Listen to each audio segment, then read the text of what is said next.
Hello, Ralph here, NoizeBusters. For anybody who is interested in how my setup works, that's the video for you. If not, do something else. If yes, stay with me. So I go through the whole thing, and may takes a while. But also, if you have questions after, just let me know, write me in the comments, and so let's get started. So what you can see here is the mixer first. So what I achieved here is like I'm getting all my instruments, all my hardware stuff through the mixer, and then I can still record it into Bitwig separately, because you have like 8 direct outs, and then I have some stereo inputs where I can route to the main mix, or I can route that through the Octatrack and record it there for stems, or go through it into the computer, into Bitwig. So I'm quite flexible, and because of Octatrack has like 2 stereo outs, it's quite nice to separate stuff which I want to record.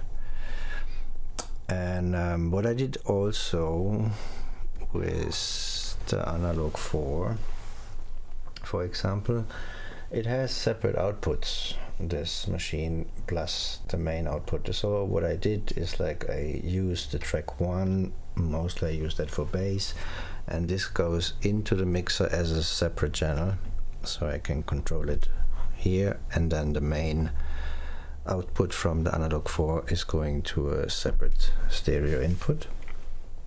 And I did the same with the Analog Rytm as well. So this one goes through, the kick goes separate into the mixer, and the main out from the Analog Rytm comes into a separate stereo input as well. And then I have 2 effects here as well, like the timeline from Strayman and the microcosm from Hologram. The microcosm goes straight into my sound card as well, because I want to have more control what it does and want to mix it separately, because it can create really massive drones and textures in the background, and I want to have more control to mix it. That's why it goes separately. And the timeline goes back into the mixer, where I can then decide if I want to send it out through the subgroups or the main mix, or send it to the Octatrack for recording. And then we have the Syntact as well, which controls the sub 37 through a MIDI track. And the same I do with the digitone for the peak. So I can actually save all the sequences from the track, or from a song, from an idea, on the machines before I actually record it into Bitwig, and then I can record it, which was my goal all the time for having that kind of setup, because I wanted to actually perform a song as much as possible, instead like being in the computer and copy one clip after another and doing stuff like that. I did this for such a long time that I wanted to achieve something else and get inspired from that, touching knobs again, and you know, it's just a different feeling for me working with machines, because that are my roots, and that's how I started back in the days when I did Rust Aliens with Jay, which we actually do again, so stay tuned for some new songs. And what have I got? Yeah, I have a compressor here as well, which I can put on the kick or the bass, like I have like insert ways here, insert channels here, so I can use the compressor for beefing up some kick drum or bass. And yeah, and in Bitwig,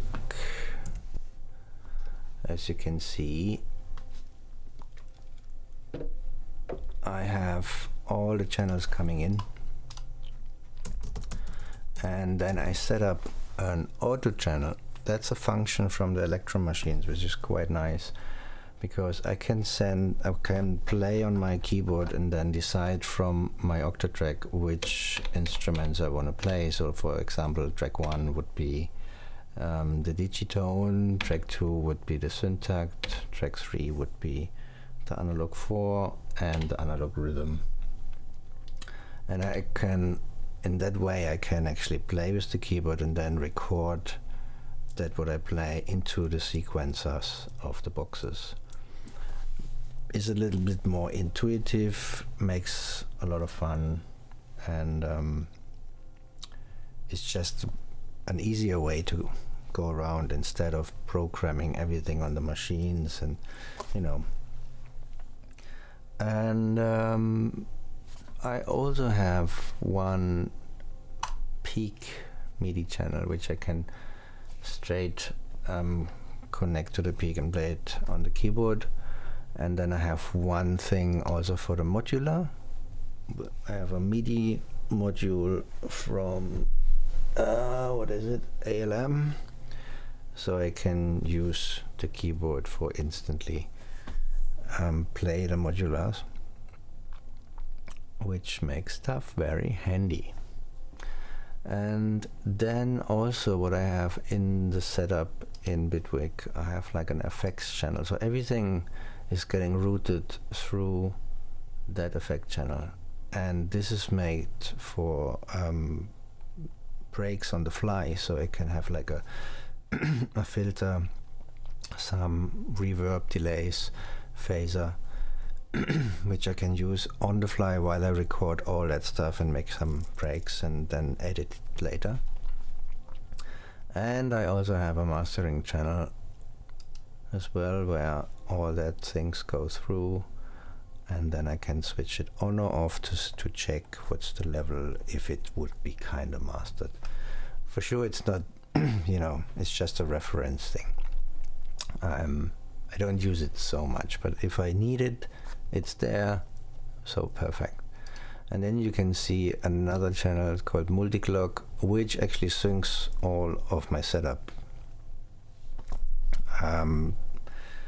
So it sends like an audio stream out into the multiclock, and from there I can synchronize the modular and all the other machines. So everything is tight, and if I record stuff I don't have to move audio files back and forth. It's all on the grid, it all sounds nice, and yeah, that's how it all works. So if I press play here, for example,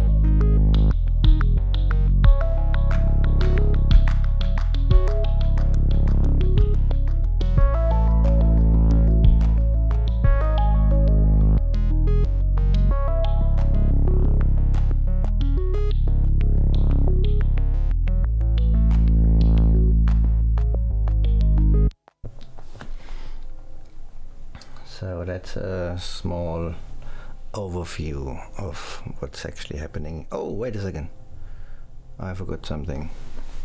There's one more effect here down there,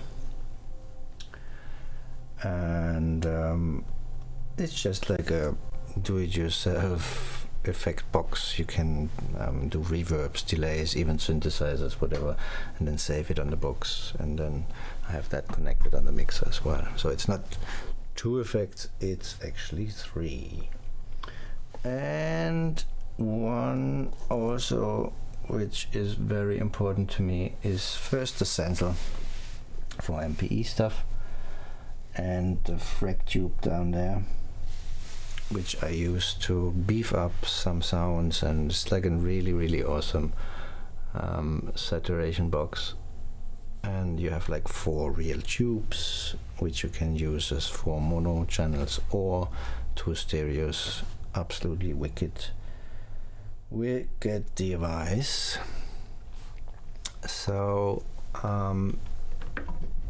if there are any questions about this setup, just let me know in the comments or write me a message, and hope you enjoyed. See you later.